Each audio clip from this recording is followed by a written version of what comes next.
നമസ്കാരം. 2 മിനിറ്റ് വാർത്തകളിലേക്ക് സ്വാഗതം.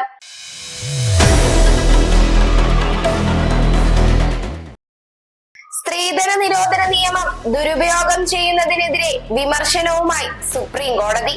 നിയമം ദുരുപയോഗം ചെയ്യാൻ അനുവദിക്കരുതെന്ന് കോടതി പറഞ്ഞു. വ്യക്തിപരമായ പകപോക്കലിന് നിയമം ദുരുപയോഗം ചെയ്യുന്ന സാഹചര്യങ്ങൾ വർദ്ധിച്ച സാഹചര്യത്തിലാണ് കോടതിയുടെ വിമർശനം.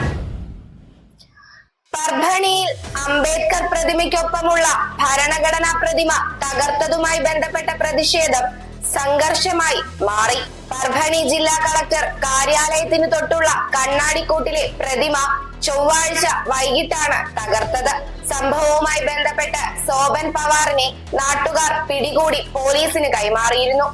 സംഭവത്തിൽ പ്രതിഷേധിച്ച് ബുധനാഴ്ച ആഹ്വാനം ചെയ്ത ബന്ദിനിടെയാണ് പരക്കെ ആക്രമണമുണ്ടായത്. മുസ്ലിങ്ങൾക്കെതിരെ വിദ്വേഷ പ്രസംഗം നടത്തിയ അലഹബാദ് ഹൈക്കോടതി ജഡ്ജി ശേഖർ കുമാർ യാദവിനെ ഇംപീച്ച് ചെയ്യാൻ നോട്ടീസ് നൽകാനൊരുങ്ങി ഇന്ത്യ മുന്നണി.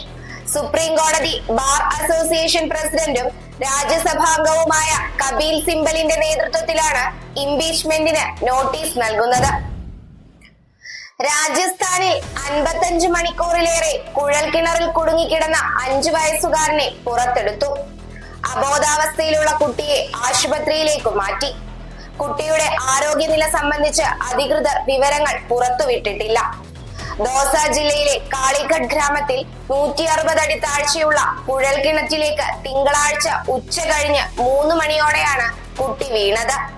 ദേശീയ ദുരന്ത നിവാരണ സേനയാണ് രക്ഷാദൌത്യം ഏറ്റെടുത്തത്. ഗതാഗത നിയമങ്ങൾ നഗ്നമായി ലംഘിച്ച് സ്വന്തം ജീവനും മറ്റുള്ളവരുടെ ജീവനും അപകടത്തിലാക്കുന്നവർക്കെതിരെ കർശന നടപടി സ്വീകരിക്കണമെന്ന് മനുഷ്യാവകാശ കമ്മീഷൻ ജുഡീഷ്യൽ അംഗം കെ ബൈജുനാഥ് സംസ്ഥാന പോലീസ് മേധാവിക്ക് നിർദ്ദേശം നൽകി.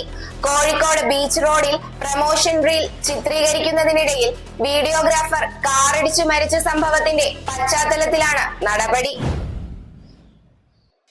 വഴിയരികിലെ അനധികൃത ബോർഡുകളും ഫ്ലെക്സുകളും കൊടിതോരണങ്ങളും നീക്കം ചെയ്യുന്നതുമായി ബന്ധപ്പെട്ട് സർക്കാരിനെ രൂക്ഷമായി വിമർശിച്ച് ഹൈക്കോടതി.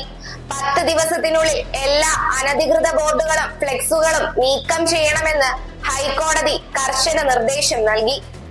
അടുത്തയാഴ്ച കേസ് പരിഗണിക്കുമ്പോൾ ഇതു സംബന്ധിച്ച വ്യക്തമായ കണക്കുകൾ സമർപ്പിക്കണമെന്നും തദ്ദേശ വകുപ്പ് principal secretary doctor Sharmila Mary ജോസഫിന് ജസ്റ്റിസ് ദേവൻ രാമചന്ദ്രൻ നിർദ്ദേശം നൽകി. വാർത്തകൾ അവസാനിച്ചു. നന്ദി, നമസ്കാരം.